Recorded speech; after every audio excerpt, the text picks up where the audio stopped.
It's been too long since we had a Q&A session together, so I asked people over on Instagram to send me in some questions, and here I am to answer a few of them. What's the best piece of advice you can give to anyone?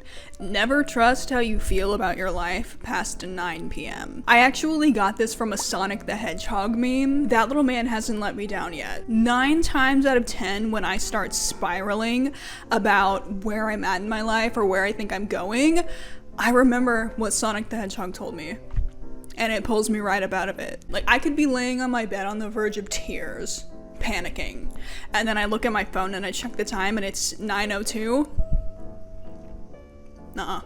Too late. We gotta save it for the morning. And by then I've slept on it and I already feel 100 times better. How is your friend dating going? I think I got a couple of questions about this specifically. If you don't know, I made a video a while back about loneliness as an adult and the struggles of making friends once you're out of high school or college. It's going all right. I've been talking to a few different people. I've been trying to reconnect with some people I haven't seen in a long time. I'm getting plans on the calendar and I'm a little intimidated. I'm a very reclusive person by nature, and I don't think that's a bad thing, but I think it has to happen in moderation. Are you still a Christian? This is also a question that I got a few different times. I am not Christian anymore. I was raised Christian fundamentalist, super conservative evangelical community. I'm not the biggest fan of that anymore. I'm not the biggest fan of organized religion in general. I wouldn't call myself an atheist. I think I've retained a sense of spirituality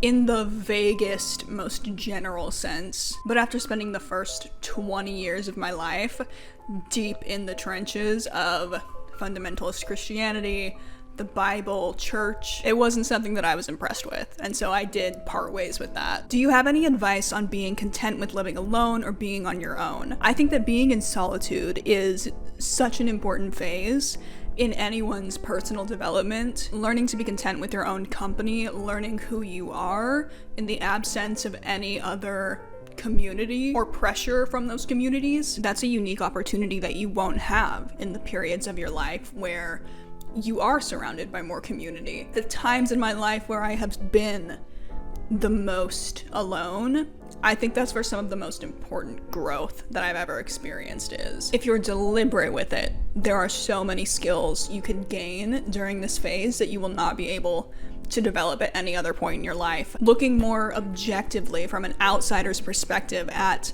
the relationships you used to have and whether or not they were truly fulfilling to you, what you need to be fulfilled, and how you yourself need to improve to fulfill others when it's time for you to come out of your solitude and move back into a space of community. And the key word that I want to emphasize there is intent. All of this has to be done with intention, right? If we're just sort of rotting in our loneliness and allowing ourselves to be made miserable throughout all of this, then it's not going to be a period full of growth. Instead, it actually could be something that ends up really harmful to you. So when you're living alone and when you find yourself in a period where you don't have many friends, if you will look at your life and ask yourself, what can I be learning from this? What ways can I benefit from this period? It can be something really special, and it can end up being one of the most fulfilling phases of your life. Or at least it was for me. Do you see yourself ever getting married again? This is another question that I got a lot. If I plan on getting remarried or if I'm dating again. Yeah, but not right now. I really like being single. It's gonna take a lot to convince me that I would be better off being in a partnership than I would where I'm at right now, being independent. I like having my own space. I like doing my own thing. I really enjoy my own company. When I first got divorced, I had no interest in dating, mostly because I just had so much other stuff to worry about, and I understood when it happened that I had a really special opportunity to reconnect with myself as an individual, and I wanted to take full advantage of that before I got back into romantic relationships. And the longer I've been in this period of singleness, the more I've come to love it, and the more I've come to see the necessity of it with where I am in my life right now. At this point in my life, I'm basically under a vow of celibacy. Non-religious celibacy, like self-focused, I don't have time to deal with this. I have more important things on my plate, celibacy. Even just a few months ago, dating was something that I was a little bit more relaxed about, and I would think like, well, if the opportunity comes up, if somebody really interesting came up, then maybe. But now I'm at a point where I just reject all of it. There are so many other things that I think I need to foster in my life before I can make the best choice in a romantic partnership for myself. I want to build a really great group of friends. I want to move into my next career path, whatever that may end up being. I want to feel like I have come into a much more grounded and authentic version of myself before I go looking for someone who can complement that better version of me, if that makes sense. I had to turn the AC off so it wouldn't interfere with my audio here. I'm suffering for it. So if I start to look really, you know what? No, we're gonna call it dewy and we're gonna call it fresh. Positive mindset.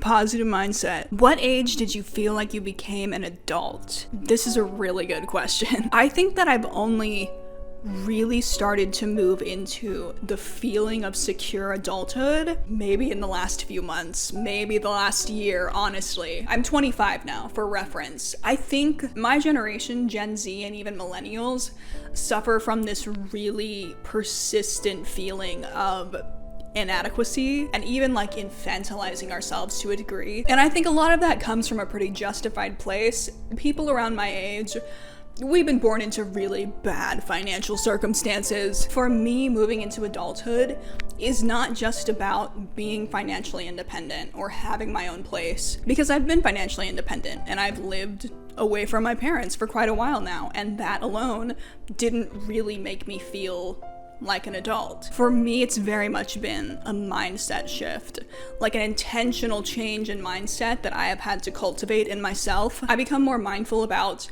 the language that I use to refer to myself, like calling myself a woman instead of a girl, which still feels a little bit weird sometimes. Paying attention to the way that I carry myself and the way that I respond to various situations I come across. It's been about asking myself, how do I as a woman, not a girl, a woman, behave? How do I as a woman overcome the obstacles that I'm presented with? It's very much been about developing a stronger sense of confidence, more trust in my own intuition and wisdom, my own life experience that I've already developed, and that's still something that I'm working on. What inspired your vegan journey? Becoming vegan was a very drawn out process for me. I first began cutting meat and dairy and other animal products out of my life years ago, and it's only been very recently that I have finally made the cut to do it almost entirely, like as much as I'm able to in my ability. What started that process for me was learning about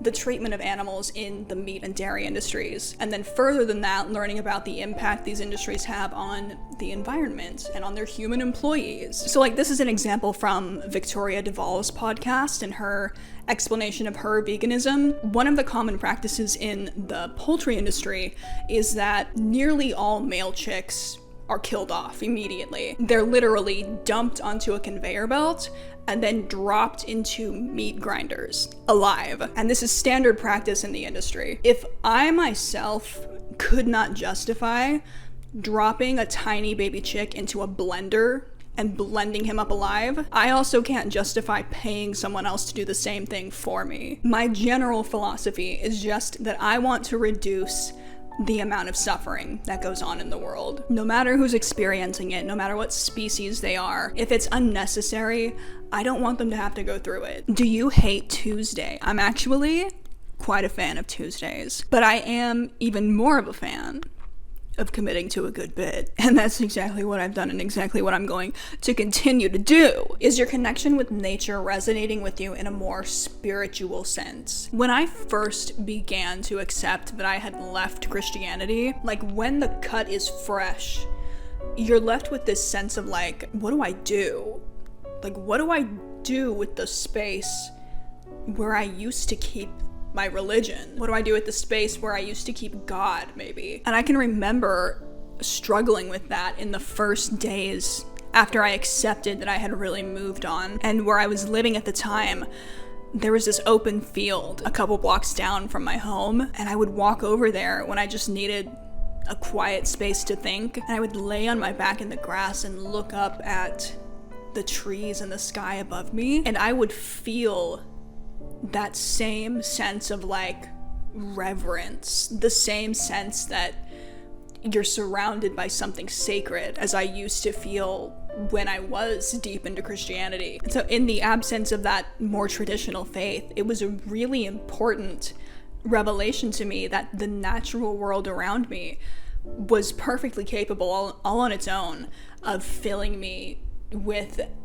that sense of awe. And every time I'm out on a hike or in a river, or even just like standing in my backyard looking up at the moon and the stars, I'm just like, I get to live here. I get to spend my entire life here. Do you regret getting married at such a young age? So I got married when I was 19 years old. Obviously, at this point in my life, I can say that my partner was not the one for me. But where I am now in my life, I'm so happy with.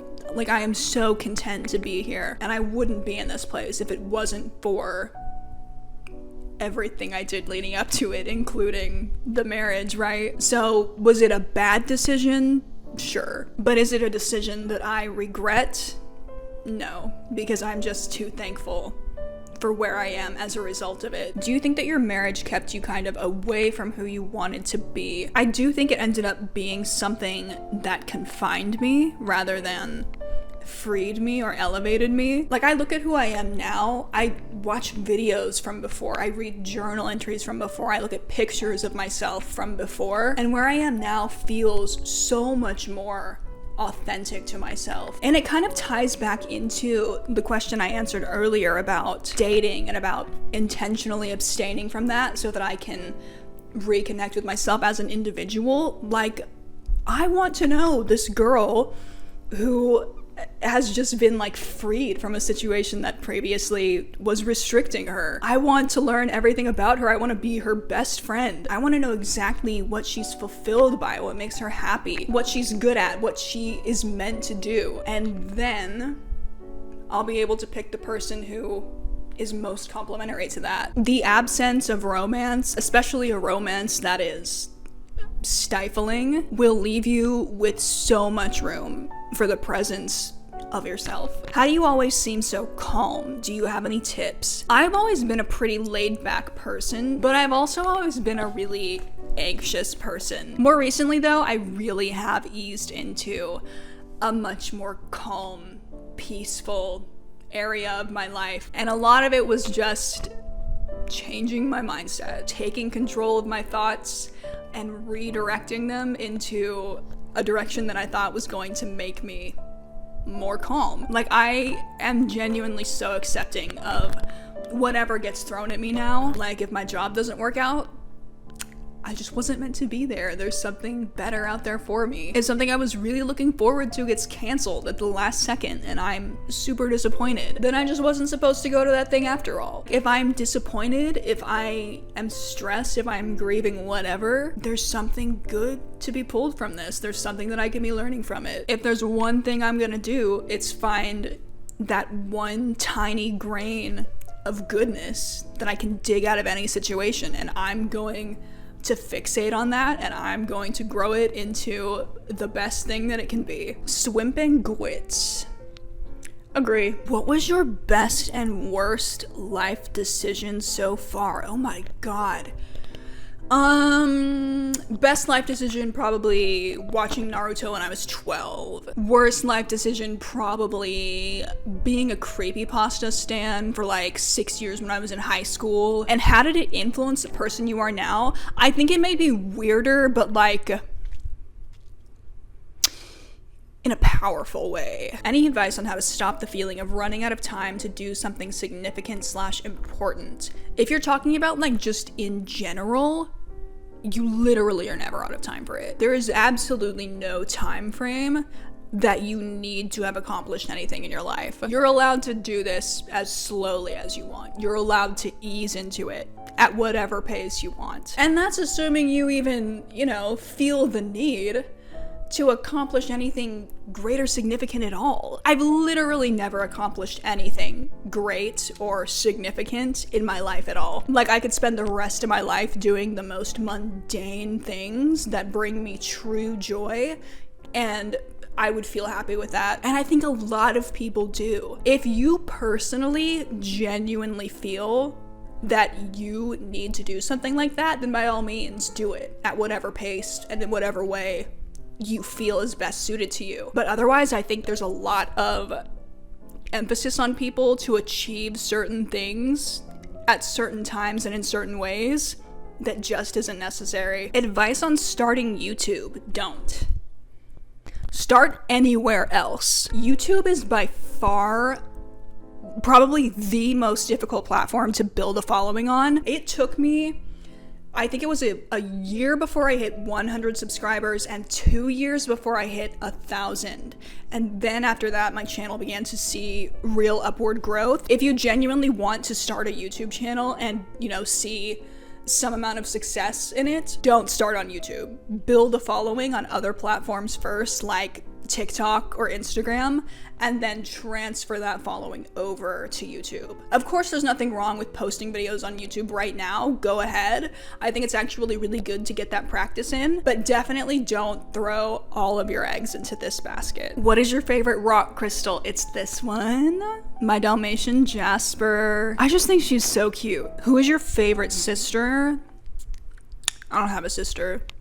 If I did have a sister, I would have absorbed her in the womb like a Super Saiyan, probably. Do you believe in personal change? I mean real change in a person, people, etc. My friend Adrian coming in with an absolute banger. I have to believe in the things that I've witnessed in myself, right? And I think who I am now in so many almost fundamental ways is so different from who I was in my past. I really can't say that it can't be possible for anyone else to do exactly what I've done and to do even more. I think what it really comes down to is just the desire to make it happen and the commitment to bring it into reality. Have you listened to the song Moral of the Story When You Got Divorced? I actually had that song specifically on my divorce playlist. So, you and me. And to finish it all up, we're gonna go with the question I got by far the most often. Why did you get divorced? Without getting into any of the more personal details, I got a divorce because the relationship had come to a place where it was harming me rather than benefiting me. I can remember one night specifically where I was laying in my bed thinking about all the stuff that I was dealing with, and I was like, if I had a friend who was going through the same things I was, and she asked me for advice on what she should do, I would tell her to leave. My self-respect and my commitment to my own health and happiness in the future, it wouldn't allow me to continue on the way that I was going. And I didn't talk about this for a very long time after it happened, because I don't want, I'm a really private person, and I never want to give the impression that I am like stirring up drama or anything, but I have come to a place where I realize that being more open about the ways that I have grown and the ways that I've coped with the things that I've been through is something that I need to be more proactive about. Like, I've had so many questions from people telling me that they're in the same situation, asking me how I came out of it, and I think I'm really fortunate to have had the resources and the knowledge to come out of this doing as well as I am, and I want other people to have some of those things too. So I don't talk to my ex anymore, which is another question that I get pretty often, and that was a decision that I made very early after we broke things off. I've well and truly ended that part of my life and moved into a much happier and much more fulfilling space. I really enjoy talking about more like dense topics. I really like getting deeper into things like this. If you guys enjoy this type of thing, if you would like me to expand on anything I touched on this video or anything I didn't touch on, I would love to make more videos where we just sit down and talk. I had a lot of fun with this, and I hope you guys enjoyed it too. So let me know what kind of stuff you'd like to see in the future. Thank you so much for watching, and have a great day. Bye.